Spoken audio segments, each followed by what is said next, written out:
मुमकिन है, मुमकिन है, मुमकिन है, मुमकिन है। राजस्थान की राजधानी जयपुर, दिल्ली से सटा जयपुर, गुलाबी नगरी जयपुर, मेहमान नवाजी का प्रतीक जयपुर, राजे रजवाड़ों का शहर जयपुर, परंपरा की खुशबू लिए आधुनिक शहर जयपुर।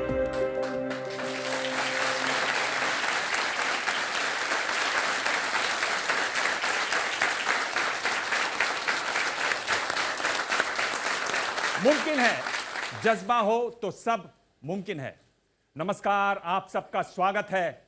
मैं हूं दिबांग और मेरे साथ मंच पर सत्यमेव जयते के होस्ट आमिर खान,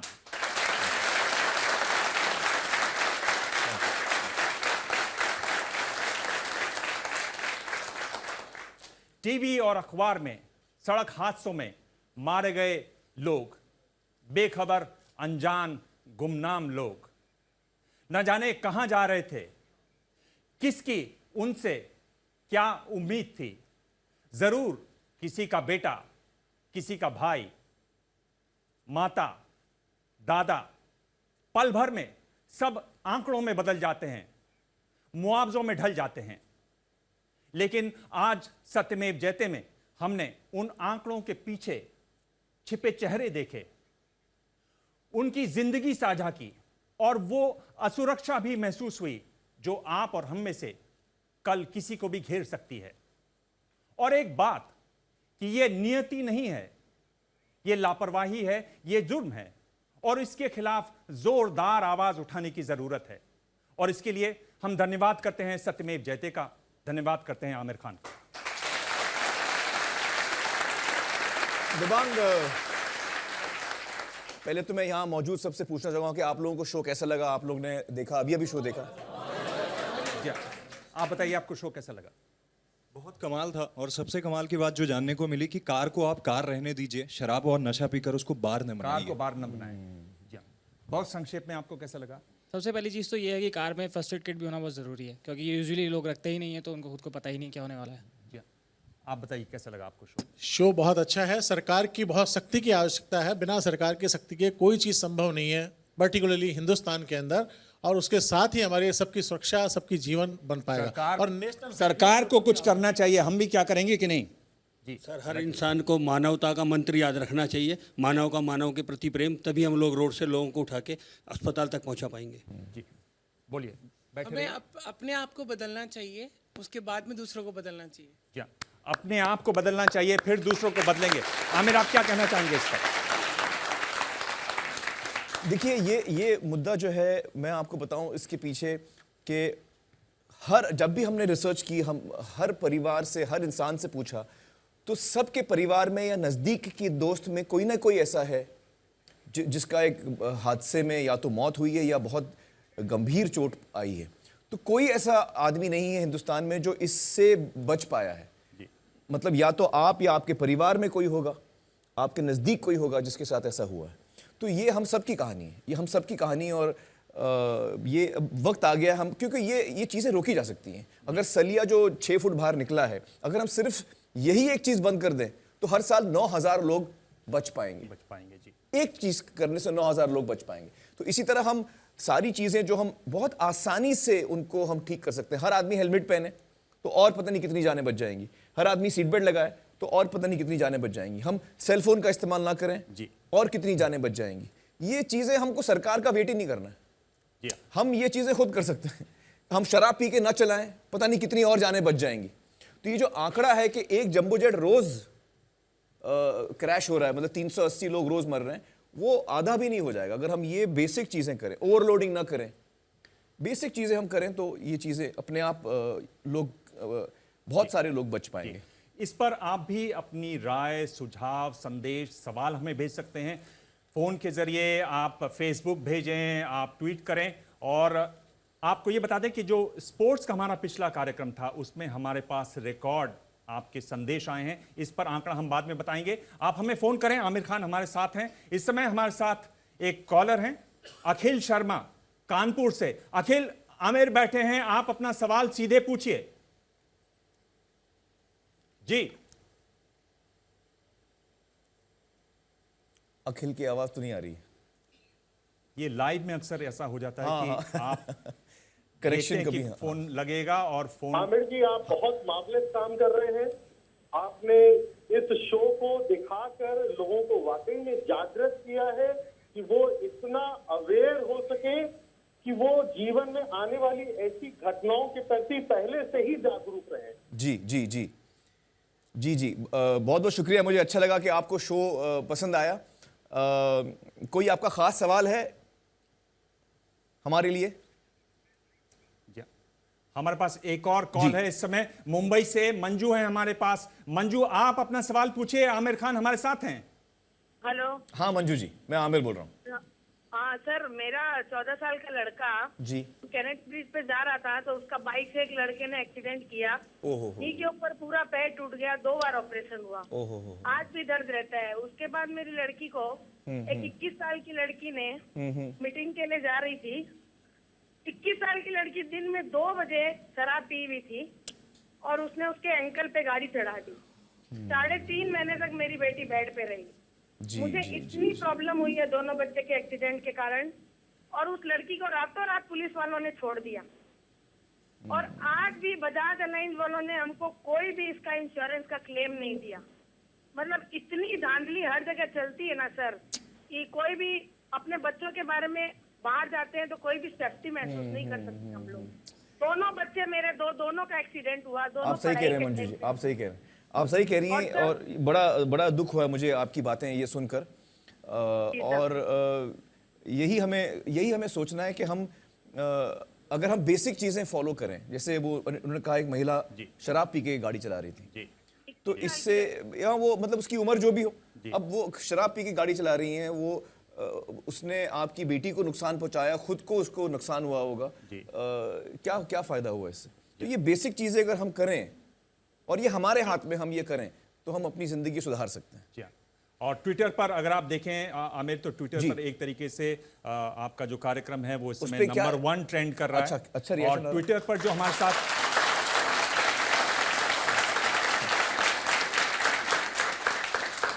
और ये जो नंबर 1 ट्वीट कर रहे हैं, ये इंडिया में नहीं है, ये वर्ल्ड में नंबर 1 ट्वीट, दुनिया भर में आप नंबर 1 है इस तरह।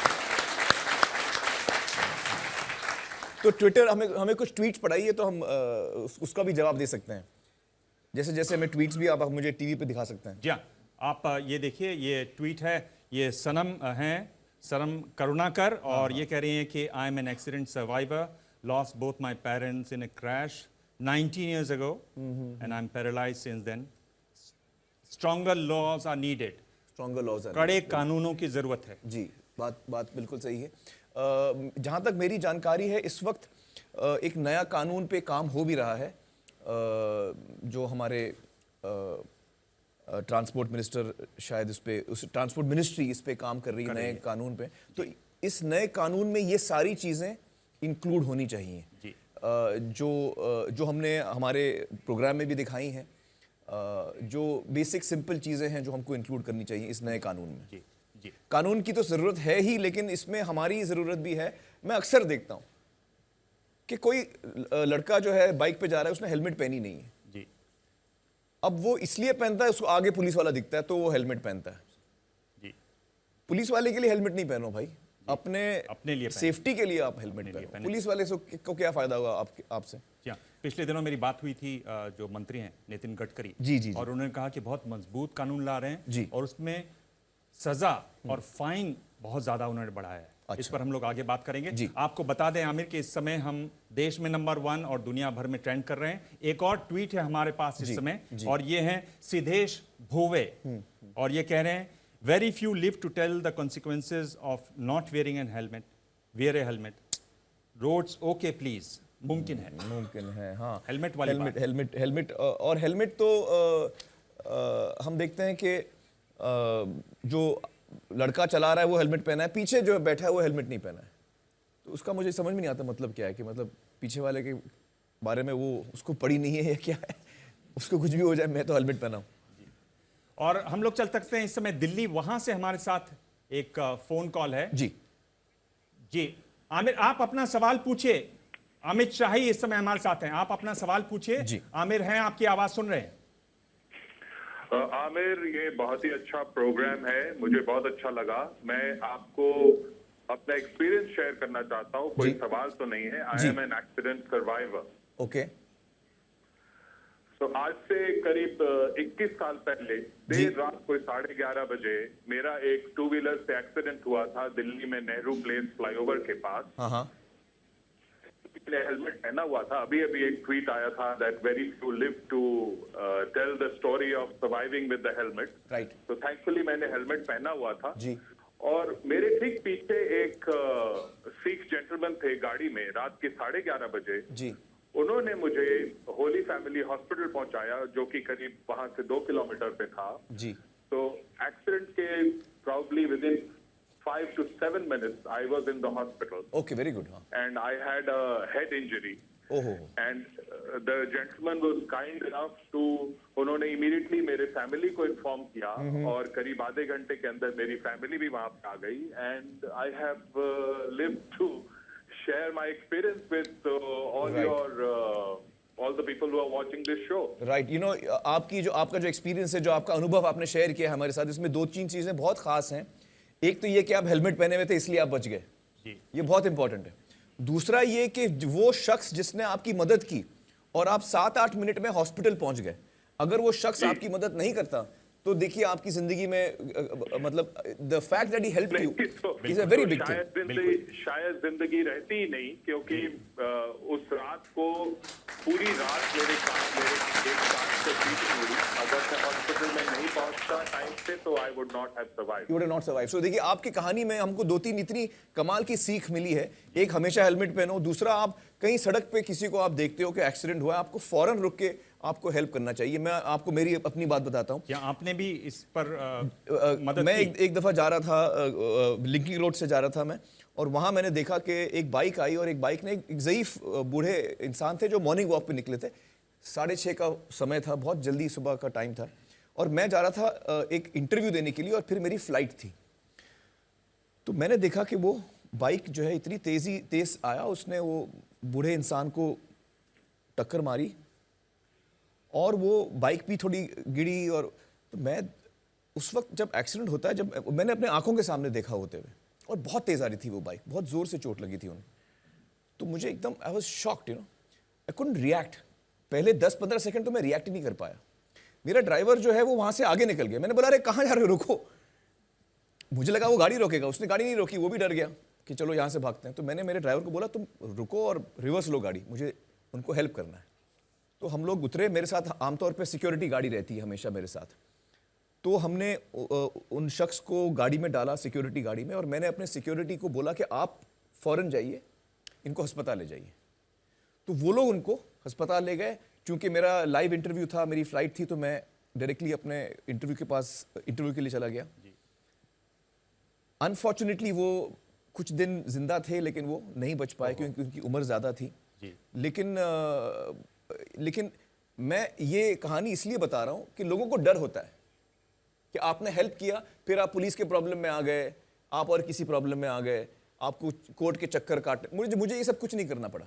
जो हमारे स्टाफ था उनका स्टेटमेंट लिया गया, पुलिस ने उनका स्टेटमेंट लिया कि क्या क्या हुआ, तो उन्होंने अपना स्टेटमेंट दिया और हमें कोई दिक्कत का सामना नहीं करना पड़ा। तो ये जो हमने कोशिश की एक आदमी की जान बचाने की, मुझे उनके जो लड़के हैं उन्होंने मुझे एक चिट्ठी लिखी बाद में, कुछ हफ्ते बाद, क्योंकि मैं बाहर चला गया था। उसके बाद जब मैं लौटा तो मैंने चिट्ठी देखी, उनके बेटे ने मुझे ख़त लिखा था कि आपने मेरे पिताजी को हेल्प की, मैं शुक्रिया अदा करना चाहता हूँ। अनफॉर्चुनेटली वो रहे नहीं अब, क्योंकि हम उनको नहीं बचा पाए, लेकिन उन्होंने मेरा शुक्रिया अदा किया कि हमने फ़ौरन उनको हेल्प किया। तो ये हर इंसान को करना चाहिए, हर इंसान को करना चाहिए। मैं बोलता हूँ आपको 10 सवाल के जवाब देने पड़ेंगे और क्या, लेकिन आपने अगर एक आदमी की लाइफ बचा दी। आप सोचिए, आपका अगर बेटा है, आपकी बेटी है, आपका हस्बैंड है, वो रोड पे पड़ा है और कोई उसको हेल्प नहीं कर रहा है। मैं चाहूँगा कि अगर मेरा बच्चा कल को खुदा ना खास्ता एक्सीडेंट में हो तो सारे लोग उसको हेल्प करें, फ़ौरन उसको हॉस्पिटल पहुँचाएं, उसकी जान बच जाए। तो ये एक दूसरे के लिए हमको करना ही करना है। ये जज्बा होगा तो सब मुमकिन होगा। शुभम शुक्ला इस समय हमारे साथ मौजूद हैं। मैं आपको एक्चुअली एक वीटी दिखाना चाह रहा हूँ, एक इंसान की। हम लोग एक्सीडेंट्स में बचाने की बात कर रहे हैं, तो हमने हमारे शो में एक रिसर्च किया था जो हम अपने शो में नहीं रख पाए क्योंकि कभी कभी वक्त की कमी होती है, वो छोटा सा वीटी है, मैं दिखाना चाहूंगा आपको दिवांग जी। हाँ जरूर, इसको प्ले करिए। दिल्ली लखनऊ हाईवे पर गजरौला के पास अक्सर कई दुर्घटनाएं होती हैं और इस हाईवे पर सिपाही की तरह एक इंसान की आंखें गड़ी रहती हैं। इसरार अहमद उर्फ भूरा अपने एम्बुलेंस के साथ इस खतरनाक हाईवे पर हमेशा तैनात रहते हैं और महज 5 मिनट के अंदर भूरा दुर्घटना स्थल पर मदद करने पहुंच जाते हैं। भूरा ने आज तक 800 से ज्यादा दुर्घटनाग्रस्त लोगों को वक्त पर अस्पताल पहुंचाकर 800 उनकी जान बचाई है। अगर टाइमली मरीज आ जाता है और सही समय फर्स्ट एड मिल जाता है, उसको अच्छा मैनेज हो जाता है, उसकी जान बच जाती है। कई बार ऐसा हुआ है। एक्सीडेंट होने आने के बाद जो है इंसान लाचार मजबूर हो जाता है, क्योंकि वहाँ पे इसका एक्सीडेंट हुआ जहाँ उसका अपना कोई नहीं है। बेगानों के दर्द को अपना दर्द बनाने वाले भूरा कोई कसर नहीं छोड़ते। भूरे जी जो काम कर रहे हैं, ये देशभक्ति का नायाब उदाहरण है। देश के व्यक्तियों की, नागरिकों की सेवा करना और समाज की सेवा करना, यही देशभक्ति है। भूरा अक्सर यही दुआ मांगते हैं कि आज कोई एक्सीडेंट ना हो और अगर हो तो वो समय पर वहां पहुंच जाएं। भूरा के लिए हर जख्मी जरूरतमंद इंसान उनका परिवार है। जब तक मैं जिंदा हूँ ये एम्बुलेंस चलाता रहूँगा गजरौला हाईवे पे, जब तक मेरे अंदर जान है थोड़ी सी, तो मैं इस काम को ही करूँगा।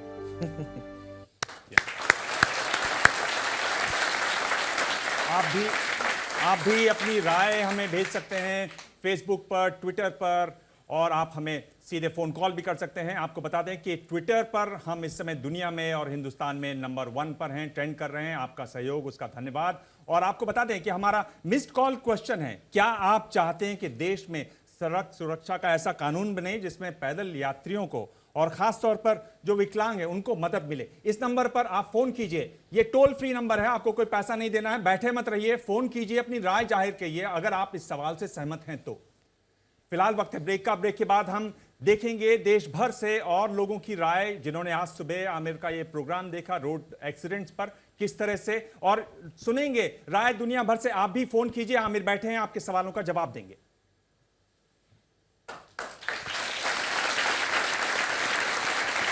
मुमकिन है, मुमकिन है, मुमकिन है, मुमकिन है, मुमकिन है, मुमकिन है, मुमकिन है। मुमकिन है। क्या आप चाहते हैं कि देश में कड़ा कानून बने सड़क सुरक्षा के लिए? आप हमें मिस्ड कॉल कर सकते हैं। और देश में और दुनिया में ट्विटर पर इस समय हम नंबर 1 ट्रेंड कर रहे हैं। आप लगातार अपने संदेश भेजते रहें, आप फोन करते रहें। आमिर खान हमारे साथ हैं, वो आपके सवालों का जवाब देंगे। जयपुर के यहाँ काफी लोग हैं हमारे साथ और वो पूछना चाहते हैं सवाल। आमिर जी, आप अपना नाम बताइए पहले और सवाल पूछिए। ऋतिका है जी सर, मेरा सवाल ये है कि हम वुमेन इक्वालिटी और इतने लॉस की जब हम बात करें, जयपुर में जब हम ड्राइविंग टेस्ट देने जाते हैं तो एक लड़की को सिर्फ P बनाना होता है, मतलब गाड़ी स्ट्रेट चलानी है। वहीं एक लड़के को 8 बनाना होता है, मतलब पहले गाड़ी स्ट्रेट चलाएगा देन वो रिवर्स बनाएगा। जबकि जब सड़क पे चल रहे हैं तो दोनों बराबर ही चल रहे हैं। लड़की सिर्फ P बनाएगी, सीधा गाड़ी चलाएगी, वापस आ जाएगी, और लड़का 8 बनाएगा, सीधा जाएगा देन रिवर्स में एक गोला और बनाएगा। तो सर लॉस इक्वल कहाँ है? तो ये इक्वल होने चाहिए क्योंकि औरतों को और मर्दों का जो टेस्ट है वो एक ही होना चाहिए। जाहिर है, आप बिल्कुल सही कह रही हैं, सबका टेस्ट एक होना चाहिए। बल्कि मैं बताऊं आपको कि हिंदुस्तान में तो हमको लाइसेंस बड़ी आसानी से मिल जाता है, हम कुछ खास ऐसे हमारे टेस्ट नहीं होते। बाकी जो कंट्रीज़ हैं, अमेरिका में आप देखिए कि पहले रिटन एग्जाम होता है, अगर लिखित एग्जाम आपने पास नहीं किया तो आपको प्रैक्टिकल का तो वो टेस्ट देने का मौका ही नहीं मिलता है। लोगों को 2-2, 3-3 साल लग जाते हैं तब जाके उनको लाइसेंस मिलता है। जब उनको लाइसेंस मिलता है वो पार्टी थ्रो करते हैं कि भैया मुझे लाइसेंस मिल गया। तो जो आदमी अमेरिका में गाड़ी चला रहा है उसको वाकई गाड़ी चलानी आती है, सारे रूल्स रोड के वो फॉलो करता है, उसको मालूम है साइंस का क्या मतलब होता है, उसको मालूम है रोड की एटिकेट क्या होती है, उसको मालूम है, तभी उसको लाइसेंस दिया जाता है। तो यहाँ तो हम ऐसे बांटते रहते हैं लाइसेंसेस, तो ये इसलिए इसका ये कारण है एक कि एक्सीडेंट ज्यादा होते हैं हमारे यहाँ। दिमाग जी, और मुमकिन है और उसके अलावा सत्यमेव जयते जो लोगों ने देखे उसकी भी राय हम आपको बता रहे हैं। इस समय हमारे साथ एक कॉलर हैं सतना से, शुभांग, आप अपना सीधे सवाल पूछिए। आमिर आपका सवाल सुन रहे हैं। जी पूछिए। हेलो हेलो, हाँ जी, मैं आमिर बोल रहा हूँ, बताइए मुझे। जी आमिर जी नमस्कार। सबसे पहले सर नमस्कार। और मेरा नाम शुभांग शुक्ला है सर, मैं एमपी के सतना शहर से बोल रहा हूँ सर। जी जी। और सबसे पहले तो सर आमिर सर, मैं आपको और आपकी पूरी सत्यमेव टीम को 120 करोड़ हिंदुस्तानियों की तरफ से धन्यवाद करना चाहूंगा। शुक्रिया। कि सर मुद्दे तो सभी उठाते हैं, बट इनमें करने के लिए कोई कोई सर साहस दिखाता है, जो कि सत्यमेव जयते टीम कर रही है। बहुत बहुत शुक्रिया, बहुत बहुत शुक्रिया। सर मेरा क्वेश्चन भी है और ये सुझाव भी है कि सर लगभग डेली 380 से और 400 तक एक्सीडेंट होते हैं हमारे देश में, और इन पर तब 5 से 10 हजार तक का जुर्माना या आम धारा लगा दी जाती है। तो क्या सर ऐसा होना चाहिए कि इसको आम धारा न लगाकर और मर्डर के नजरिए से देखा जाए, मर्डर की धारा लगाई जाए ऐसा, और प्लस उसमें एक्सीडेंट की धारा। दूसरी चीज सर, जो ड्रिंक पीकर वाहन चलाते हैं तो उसमें 4-5 हजार का सर फाइन लगा देते हैं। तो क्या ऐसा होना चाहिए सर कि 6 महीने या 1 साल तक जो ड्रिंक पीकर वाहन चलाए उसका लाइसेंस 6 महीने या 1 साल तक रद्द कर दिया जाए सर? देखिए, मैं आपकी इस बात से सहमत हूं कि हमें कानून को और सख्त करना चाहिए, लेकिन मैं ये नहीं मानता कि एक्सीडेंट को जो है हमें को मर्डर में कन्वर्ट कर देना चाहिए, क्योंकि वाकई कई दफ़ा एक्सीडेंट ही होता है, और उसको कॉन्सेप्चुअली हम कह सकते हैं कि ये मर्डर के तरह है, क्योंकि हम जो चीज़ रोक सकते हैं, जैसे हमारे शो में हमने देखा कि मुझे पता है कि मैंने गाड़ी सीखी नहीं है ठीक से, मेरे पास लाइसेंस ठीक से नहीं है, फिर भी मैं गाड़ी चला रहा हूँ।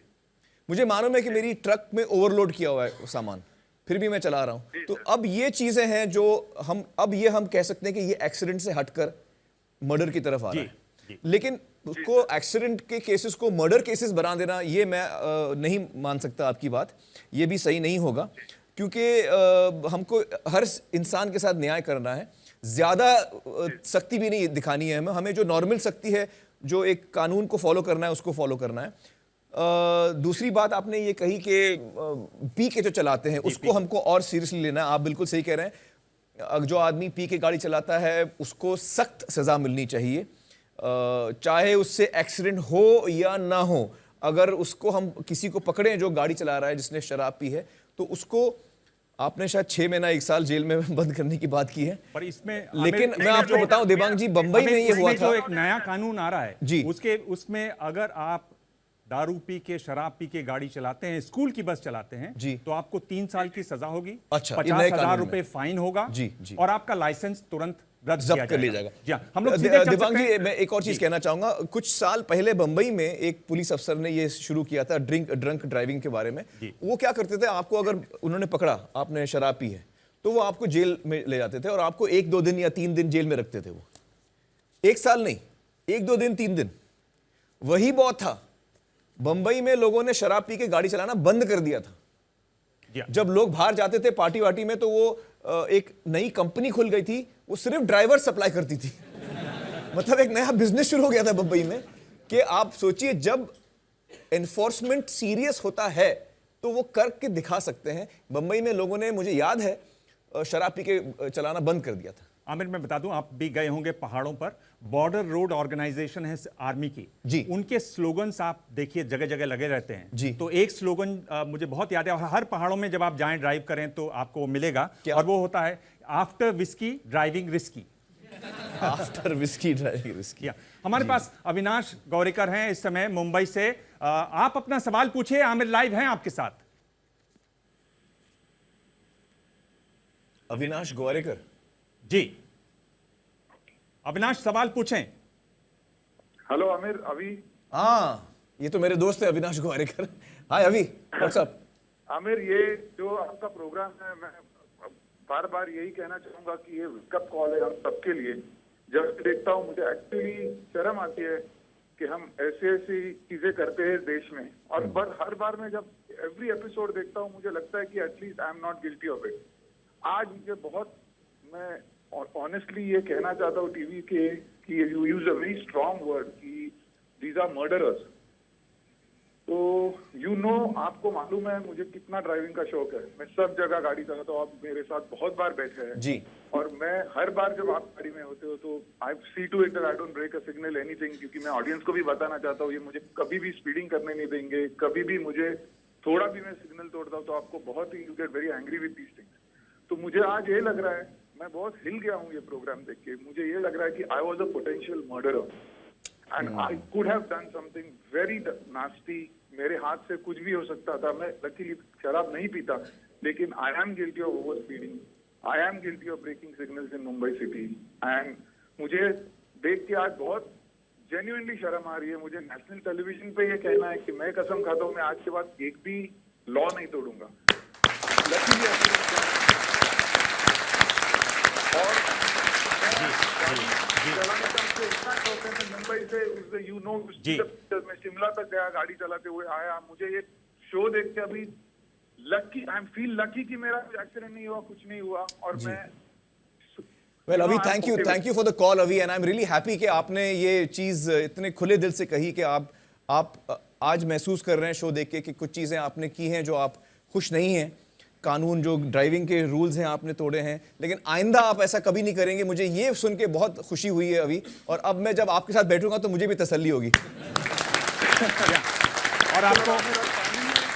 और आपको बता दूं कि आमिर सुबह ही बता रहे थे कि वो अपने दोस्तों को ही नहीं तेज चलाएं, खुद भी जब चलाते हैं तो कभी मैं तो बड़ा स्ट्रिक्ट आपने कहा कि बहुत सेफ चलाते हैं, मैं बड़ा सेफ ड्राइवर, स्पीडिंग नहीं करते, कभी लाइट जंप नहीं करते। तो इस बात के लिए भी तालियां होनी चाहिए, क्योंकि एक ड्राइवर हैं जो सेफ चलाते हैं हमारे साथ। और हम लोग जी धन्यवाद आपका। हम लोग सीधे चल सकते हैं इस समय सिरसा, सत्यमेव जयते, वहां लोगों ने देखा, सुनते हैं उनकी राय। भी ज़्यादा एक्सीडेंट हो रहे हैं ट्रक की वजह से हो रहे हैं। ट्रक ड्राइवरों को जब भी ये लाइसेंस दें उनको एजुकेटेड करना चाहिए कि उनके रूल बताने चाहिए उनको। मेरी कज़न, मेरी सिस्टर इन लॉ यूनिवर्सिटी से वो और उसकी फ्रेंड पढ़ के आ रहे थे बाहर, और ओवरटेकिंग की वजह से उनका एक्सीडेंट हो गया और मौके पे ही उनकी मौत हो गई। और ये सब ट्रक ड्राइवरों की वजह से ही होता है ज़्यादा।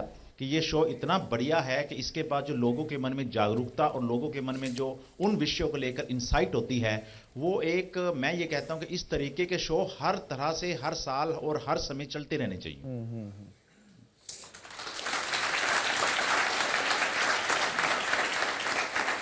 नहीं, मुझे बड़ी खुशी है कि लोगों को ये हमारा टॉपिक पसंद आया। और मैं आपको एक और चीज़ बताऊं कि ये टॉपिक ऐसा था जिसके लिए हमें बहुत सारी चिट्ठियां आई, बहुत सारी ईमेल्स और चिट्ठियां हमारे वेबसाइट पे आई कि आप इस टॉपिक पे आप शो करिए। बल्कि कुछ लोग आईआईटी के स्टूडेंट्स थे, उन्होंने हमको उन्होंने कुछ वो शुरू किया था, सिग्नेचर ड्राइव, लोगों का सिग्नेचर ले रहे थे कि सत्यमेव जयते को बोलो कि रोड एक्सीडेंट्स पे अच्छा हम लोग एक टॉपिक करें, हमारा लोकतांत्रिक तरीके से तय नहीं। और ये इशू एक्चुअली हम सीजन 1 से इसको रिसर्च कर रहे हैं, ये 2-3 साल से हम इसको रिसर्च कर रहे हैं, और ये बहुत ज़रूरी एक मुद्दा है हमारे देश के सामने। हमको बहुत आगे जाना है, हिंदुस्तान को बहुत आगे जाना है। हम ये सब चीज़ों को इसमें हम नहीं उलझ सकते। आप भी अपने ट्वीट लगातार भेजें, फोन करें, आमिर बैठे हुए हैं, आपके सवालों का जवाब देंगे। और ये ट्वीट है गौरव दास का, ये कहते हैं reckless drivers are nothing but murderers, prove शैलेश's केस। शैलेश का जो ये आप देख सकते हैं ट्वीट स्क्रीन पर केस था, वो ये दिखाता है कि ये मर्डरर्स हैं। जी सही कहा इन्होंने, सही। क्या नाम है इनका आपने बताया? गौरव दास। गौरव दास ने सही कहा, वी कंप्लीटली अग्री विद गौरव। और मुझे बताइए ट्वीट्स और बताइए क्या आ रहा है। और आप और भी ट्वीट लगातार देख सकते हैं, और भी ट्वीट हम आपके सामने लाएंगे, लेकिन उससे पहले आमिर चलें चंडीगढ़। हाँ। वहां पे हरमन सिद्धू जी हमारे साथ हैं। जी आप अपनी बात रखें, आमिर आपकी बात सुन रहे हैं। आमिर साहब, सबसे पहले I would like to thank you for taking up this important cause of road safety. Thank you. मेरे को इस चीज की इम्पोर्टेंस 18 साल पहले पता लगी, जब हमारी कार पहाड़ से नीचे गिर गई और मेरे नेक लेवल पे स्पाइनल इंजरी हो गई। तो उस टाइम से लेकर अब तक मुझे इस चीज का एहसास हुआ कि पैदल चलना कितना जरूरी है, बिकॉज सिंस ये हरमन जी की तस्वीर, ये उनकी तस्वीरें भी हम देख रहे हैं। जी हरमन जी। और इस चीज पे अब काम करते हुए मेरे को तकरीबन 10 साल हो गए हैं, और पिछले 2.5 साल से मैं एक बड़े अहम मुद्दे पे काम कर रहा हूँ, जो कि हाईवेज के ऊपर आपने शराब के ठेके देखे होंगे। जी हाँ। यानी कि शराब की दुकानें, लिकर शॉप्स। तो एक आपको मैं आंकड़ा देता हूँ, just on A stretch of 291 kilometres of national highway 1, there are 185 liquor shops. Oh.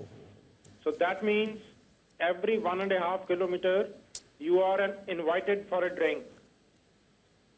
और इस चीज को लेकर हमने सरकार के खिलाफ हाई कोर्ट में एक PIL डाली थी। सरकार के खिलाफ? हाँ बिल्कुल, क्योंकि सरकार ही वो ठेकों को अलाउ करती है रोड पे चलने के लिए। सही कह रहे हैं आप। और जब ये PIL डाली तो लिकर माफिया की तरफ से भी थ्रेट्स आई और गवर्नमेंट की तरफ से भी बड़ी स्ट्रांग ऑपोजिशन हुई, क्योंकि उनके लिए रेवेन्यू ज्यादा जरूरी है। उन्होंने अपने एफिडेविट्स में ये लिखा है कि रेवेन्यू एक इम्पोर्टेंट चीज है। अब हाई कोर्ट से हम वो केस जीत गए हैं, लेकिन आपको ये सुन के हैरानी भी होगी और परेशानी भी होगी कि जो सरकार है उसने सुप्रीम कोर्ट में हमारे अगेंस्ट अपील डाली है कि उनको हाईवेज के ऊपर शराब बेचने की परमिशन दी जाए। ये बड़ी अजीब बात बोल रहे हैं हरमन जी। मैं इस पे थोड़ा आपको रिएक्ट करना चाहूंगा हरमन जी। जी हरमन जी एक मिनट सुन लीजिए। आमिर हरमन जी, मुझे बड़ा ताज्जुब हो रहा है कि सरकार, हम समझते हैं कि सरकार को इसमें रेवेन्यू मिलता है, उनको आमदनी कमाई होती है जो हम सबके काम आती है, लेकिन वो लेकर आप और जगह आप दुकान लगा सकते हैं, शहर के अलग जगहों पर आप दुकान लगा सकते हैं, हाईवे पे मत लगाइए आप। हाईवे पे लगाने की क्या जरूरत है? तो ये आपका पिटिशन बड़ा सही पिटिशन है हरमन जी, और मुझे उम्मीद है कि सुप्रीम कोर्ट में भी आप जीतेंगे और ये हम सबको इसके अगेंस्ट आवाज उठानी चाहिए।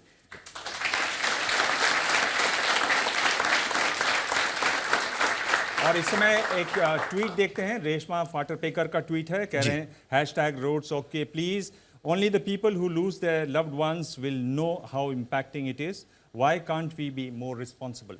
एक आमिर ये बात है कि हमारे जानने वाले नहीं थे, अपने नहीं थे, तो हमको कुछ फर्क नहीं पड़ता, मुंह फेर लेते। नहीं, ये बात तो मुझे बार बार दोहरानी है। मैं आपको बताऊं एक चीज़ कि मैं आज एक प्लेज ले रहा हूं और वो प्लेज ये है, और मुझे लगता है हम सबको एक अपने मन में जो भी आपको चीज़ लगे रोड एक्सीडेंट्स को लेके, आप एक कसम आज खाइए।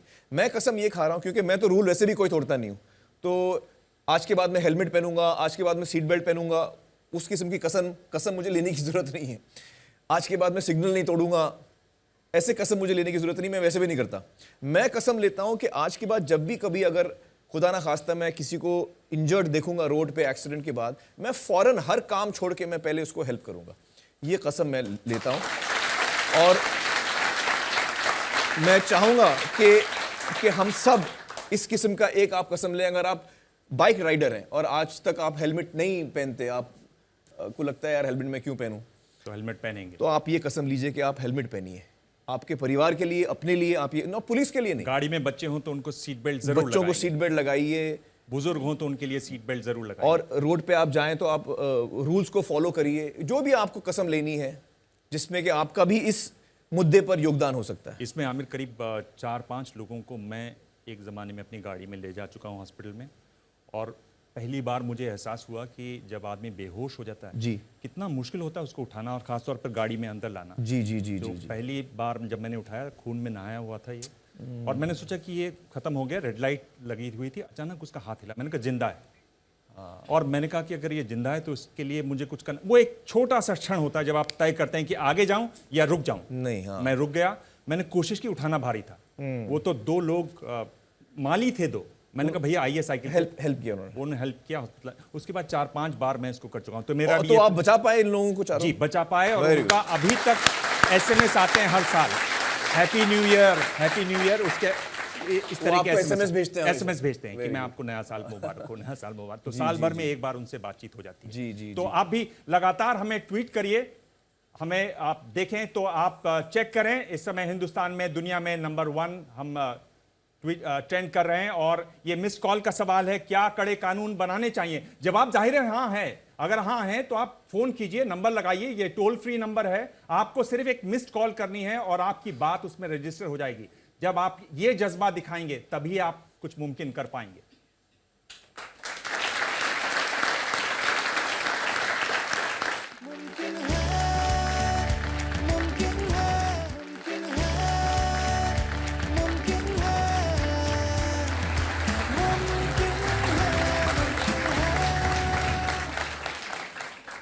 जज्बा हो तो सब मुमकिन है, कोशिश हो तो सब मुमकिन है। इस समय हम सीधे चलते हैं दिल्ली, हमारे साथ मौजूद हैं खेल मंत्री। बात करेंगे हमारा जो पिछला एपिसोड था खेल का, उसका क्या असर हुआ। आपने इस बारे में, सोनोवाल जी ट्वीट किया, आपने क्या लगा आपको, क्या देखा आपने इस शो में जो आपको लगा कि इस पर ट्वीट करना चाहिए? सबसे पहले मैं आमिर खान जी को बहुत बहुत धन्यवाद देना चाहता हूं। उन्होंने बहुत एक बड़ा कदम उठाया है और साथ साथ में स्टार प्लस और एबीपी न्यूज़ को भी मैं धन्यवाद देना चाहता हूं, क्योंकि आज खेल को प्रमोट करने के लिए आप लोगों ने जो कदम उठाया है, इन पर सारे देश में एक पॉजिटिव बहुत इम्प्रेशन खड़ा हुआ है।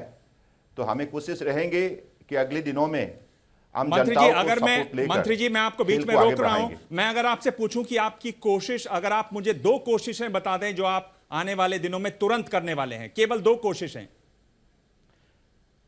हम ऐसा है कि हमारे मंत्रालय की तरफ से जो स्कीम लिया गया है, खास करके 8 साल और 12 साल इनके बीच के जो हमारे बच्चे होंगे, उनको मतलब खेल के दुनिया में आगे ले जाने के लिए हम लोगों ने national sports talent search scheme हम लागू करने जा रहा है। कब से? और सारे देश में इनमें खास करके हमारा जो विद्यार्थी है कम उम्र का, उनको तैयार किया जाएगा अगले दिनों के लिए। नहीं, ये कब लागू होगा? क्योंकि मंत्री जी आप जानते हैं कि ये कब से लागू होगा? मंत्री जी कब से लागू होगा? ये अगले साल से लागू होगा। अच्छा अच्छा। दूसरी बात, मंत्री जी मेरा एक आपसे सुझाव है कि अगर किसी तरह हम जो हमारे स्कूल्स हैं उसमें जो मेन करिकुलम है, not extra curricular, main curriculum में अगर हम स्पोर्ट्स को इंक्लूड करेंगे तो हमारे बच्चों की जो परवरिश है वो बेहतर होगी, वो जिंदगी के लिए बेहतर तरीके से तैयार होंगे। तो इसमें अगर आप कुछ योगदान कर पाए तो बड़ा अच्छा होगा। जरूर हम कोशिश करेंगे। I will take up this issue with the ministry of SRD also, because this is a very important suggestion came out from the different parts of the country जी। Like out of this discussion also, this has come out as a result and for the future, course of action. So definitely we'll have to put our best possible effort to make sports as a compulsory subject. Right, right. Thank you so much. Thank you so much. धन्यवाद। आमिर, आपको क्या लगता है कि ये, देखिए मुझे खुशी है इस बात की कि हमारे जो स्पोर्ट्स मंत्री हैं उन्होंने शो देखा, शो देख के उन्होंने फौरन ट्वीट किया, तो उनका जज्बा तो है कि उनको सही काम करना है और हम अब उनसे उम्मीद रखते हैं कि वो सही कदम उठाएंगे और स्पोर्ट्स को वाकई उस मंजिल तक पहुंचा पाएंगे जहां उसको पहुंचना चाहिए। तो हम उम्मीद रखते हैं उनसे कि वो सही कदम उठाएंगे, कोशिश करेंगे। पर आमिर, आपको क्या लग रहा है कि कहीं ये भाव है कि जब स्पोर्ट्स की बात होती है तो लोग सोचते हैं कि भाई मेडल जीतना चाहिए और कुछ बड़ा करना चाहिए तभी स्पोर्ट्स है, वरना? हाँ, ये सोच से मैं वाकिफ नहीं हूँ, मतलब ये इस सोच से मैं सहमत नहीं हूँ, सॉरी, क्योंकि मुझे लगता है कि स्पोर्ट्स हमको खेलना चाहिए क्योंकि हमें उससे खुशी मिलती है, मज़ा आता है। मेडल जीतूँ इसलिए मैं खेलूँ या मेरे बच्चे मेडल्स जीते, हिंदुस्तान के बच्चे मेडल्स जीते इसलिए हम स्पोर्ट्स को बढ़ावा दें, नहीं।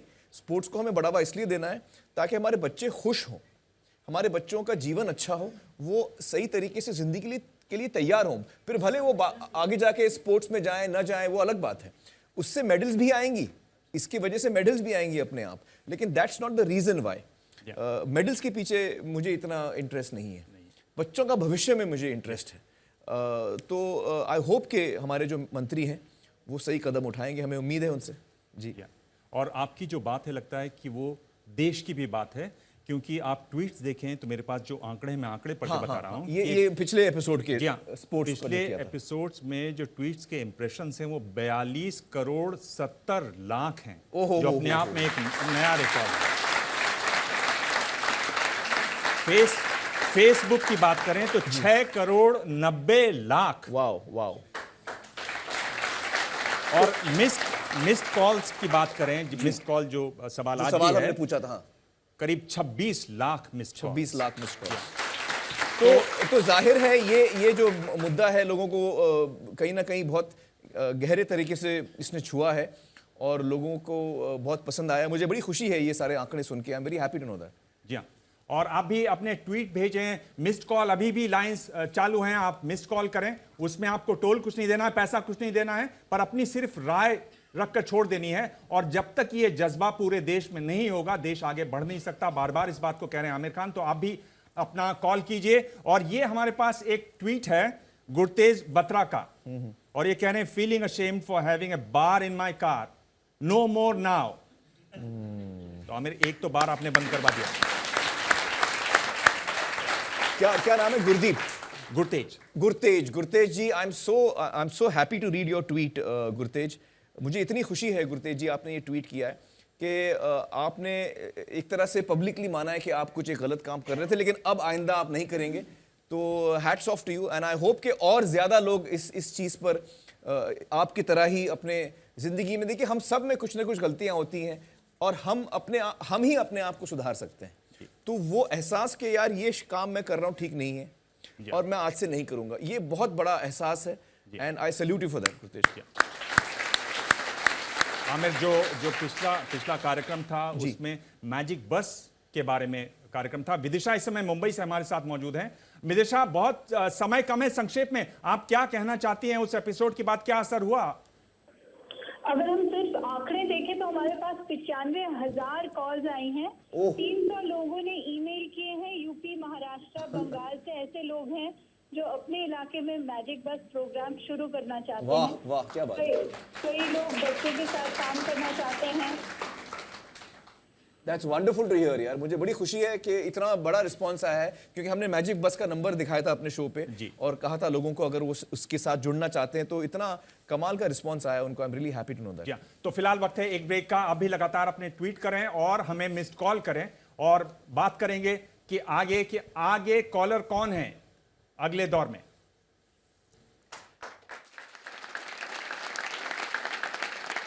मुमकिन है, मुमकिन है, मुमकिन है, मुमकिन है, मुमकिन है, मुमकिन है, मुमकिन है, मुमकिन है। जी, जज्बा हो तो सब मुमकिन है। और सीधे चलते हैं दुर्गापुर, वहां हमारे साथ हैं सतीश शुक्ला, एयरटेल कॉलर। सतीश, आप अपना सवाल पूछें, आमिर आपका सवाल सुन रहे हैं। Hello sir. हाँ सतीश जी। सर, जैसा आपका शो काफी इंस्पायरिंग है और स्पेशली यूथ के लिए बहुत इंस्पायर करता है ये आपका शो। जी, थैंक यू, थैंक यू। मेरा क्वेश्चन ये है, जैसे हमारे प्राइम मिनिस्टर मोदी जी ने बोला कि हम अमेरिका के साथ कंधे में कंधा मिला के चलेंगे, तो सर लेकिन जब वो कैसे चल पाएंगे जब तक जैसा देखा जाता है कि बाहर के रोड जो होते हैं वो काफी स्मूथली और अच्छे तरीके से वो होते हैं, उनके बम्पर्स ना काफी ज्यादा हाई होते हैं ना ज्यादा वो होते हैं, उनकी जो ट्रैफिक लाइट होती है वो अट्रैक्ट करता है कि अगर कोई रंग भी किया होगा तो उसके जो लाइट उतना अट्रैक्ट कर जाता है कि वो अपने आप एक बार संभल जाता है। और यहाँ पे जहाँ इंडिया में देखा जाता है लाइट बहुत डीप होती है, तो जिससे और बम्पर काफी हाई होते हैं, ताकि और जैसे ही आदमी गाड़ी बम्पर में चढ़ाता है तो काफी उछलती है, और अगर वो ड्रंक होगा तो स्पेशली और उछल के गिर जाएगा। नहीं, आप सही तो कह रहे हैं। हम लोगों को मतलब इस मुद्दे पर बहुत सारी चीज़ें करनी हैं जो ज़रूरी हैं और जो हमारे सामने हमको साफ नज़र आ रही हैं कि कुछ चीज़ें हमको बदलनी हैं हमारे देश में। अगर हम रोड डिज़ाइन की बात करें, जो हमारे शो में हमने कहा था, मैं उसको दोहराना चाहूँगा कि रोड डिज़ाइन एक बहुत बेसिक चीज़ है। उसके वजह से कितने एक्सीडेंट्स होते हैं और उसकी वजह से हम कितने एक्सीडेंट्स रोक सकते हैं सिर्फ अगर रोड डिज़ाइन। और हमारे पास हिंदुस्तान में आज तक कोई रोड सेफ्टी एक्सपर्ट हमने नियुक्त नहीं किया है जो रोड्स की सेफ्टी को चेक करे और फिर पास करे रोड को कि हाँ ये रोड अब सही बनी है। तो उनका इन्वॉल्वमेंट नेशनल हाईवेज में बहुत ज़रूरी है, ऐसे एक्सपर्ट्स का। तो ये सारी चेंजेस ज़रूर आनी चाहिए और उसके बाद ही चीज़ें बदलेंगी। जी। और ये जो बता रहे थे आमिर की, जो युवा मारे जाते हैं, जी, यानी ग्लोबली दुनिया भर में देखें तो 15 से 24 साल के बीच जो लोग सबसे ज्यादा जिस वजह से मारे जाते हैं, रोड एक्सीडेंट्स। और हिंदुस्तान में ये हिंदुस्तान का भी आंकड़ा है, ग्लोबली भी यही आंकड़ा है। अच्छा, तो यंगस्टर्स मतलब ज्यादा तेज चलाते हैं शायद इसलिए। और एक और दूसरा आंकड़ा बहुत इसमें जो बार बार कहा जाता है कि हिंदुस्तान में दुनिया भर की कुल 1% से थोड़ी ज्यादा गाड़ियां हैं और 11% दुनिया भर के जो एक्सीडेंट्स होते हैं वो हिंदुस्तान में होते हैं। तो इसलिए एक नया कानून लाने की बात नहीं, मतलब रोड एक्सीडेंट्स में हिंदुस्तान नंबर 1 है। ये आप जानते हैं ना, नंबर 1 है हम लोग वर्ल्ड में रोड एक्सीडेंट्स में। यहाँ पे एक और चीज मैं कहना चाहूंगा, पीयूष जी हमें बता रहे थे थोड़ी देर पहले कि हमें ये भी कंप्लेंट आई कि कई दफा अस्पताल में हम जब किसी को ले जाते हैं रोड एक्सीडेंट के बाद, वहाँ बहुत सारे हॉस्पिटल्स हैं जो उस पेशेंट को एक्सेप्ट नहीं करते, फिर हम दूसरे हॉस्पिटल भागते हैं, तब तक वो बेचारा शायद उसकी जान चली जाए। तो सुप्रीम कोर्ट का जो निर्णय है, जो ऑर्डर है, उसके तहत कोई भी अस्पताल, चाहे वो प्राइवेट हो या पब्लिक हॉस्पिटल हो, वो ना नहीं कर सकते, उसको पेशेंट को फर्स्ट एड देना ही है। तो ये मैं लोगों को बताना चाहता हूं ताकि उनको ये जानकारी हो। और आपका ये जो मिस्ड कॉल सवाल है, आज का हमारा सवाल है, क्या पैदल यात्रियों के लिए नए कानून में व्यवस्था होनी चाहिए, क्या उनकी हिफाजत की जानी चाहिए? और इस पर आपके लगातार हमारे पास फोन आ रहे हैं और अब तक का जो आंकड़ा है आमिर, वो 11 लाख का है। ओह वाह, 11 लाख आंकड़ा ये पार करने वाला है रोड सेफ्टी के लिए। कार्यक्रम का अंत होने वाला है, आप और कुछ कहना चाहेंगे आमिर इस बारे में? बस मैं यही कहना चाहूँ कि हम सब अगर एक चीज को लेके कसम खाएं कि मैं ये एक चीज नहीं करूंगा, अपनी जिंदगी में आप एक बदलाव लाइए। मैं ये कसम खा रहा हूँ कि आज के बाद कभी भी अगर मैं कहीं भी एक्सीडेंट देखूंगा तो मैं फौरन इंजर्ड इंसान को अस्पताल तक पहुंचाऊंगा। ये मैं वादा करता हूं अपने आप से। तो इसी तरह मैं चाहूंगा आप भी ऐसा कोई एक वादा अपने आप से करिए। हम में से हर एक आदमी ऐसा कोई वादा करे तो इसमें, और अगर हम बेसिक चीजें फॉलो करें, सीट बेल्ट पहनिए, हेलमेट पहनिए, शराब पी के गाड़ी मत चलाइए, ये 8-10 चीजें हम करें तो हमें सरकार का इंतजार नहीं करना है, नए कानून का भी इंतजार नहीं करना है। हम चाहते हैं कि नया कानून जो आ रहा है वो अच्छा बने, उसमें सारी चीजें ये इंक्लूड हों उसमें, लेकिन उसका हम इंतजार ना करें। हम अपनी जिंदगी वैसे ही संवार सकते हैं अगर हम ये 8-10 काम सेंसिबली अगर हम ये करें। जल्दी जल्दी में चलते चलते अगले हफ्ते हम क्या दिखाने वाले हैं आमिर? अगले हफ्ते का मैं आपको बताऊं, अगले हफ्ते का जो एपिसोड है हमारा, वो शायद सत्यमेव जयते का जो जितने एपिसोड्स हुए हैं, मेरा फेवरेट एपिसोड अगले संडे वाला। हाँ, अगले संडे वाला। तो आप हमारी वेबसाइट पर जाएं, सेव लाइफ फाउंडेशन के बारे में आप मदद करना चाहें तो वहां जा सकते हैं, उसकी सुविधा वहां पर है। और सेव लाइफ फाउंडेशन, जैसा कि आपने आज के सत्यमेव जयते में देखा भी होगा, बहुत अच्छा काम कर रहे हैं, बहुत अच्छा काम कर रहा है। और कुल मिलाकर हादसे में जितने लोग मारे गए उनको बचाना मुमकिन है। जिंदगी एक बेशकीमती नेमत है, उसकी हिफाजत मुमकिन है। जज्बा हो तो सब मुमकिन है, कोशिश हो तो सब मुमकिन है। मुमकिन है। धन्यवाद। धन्यवाद।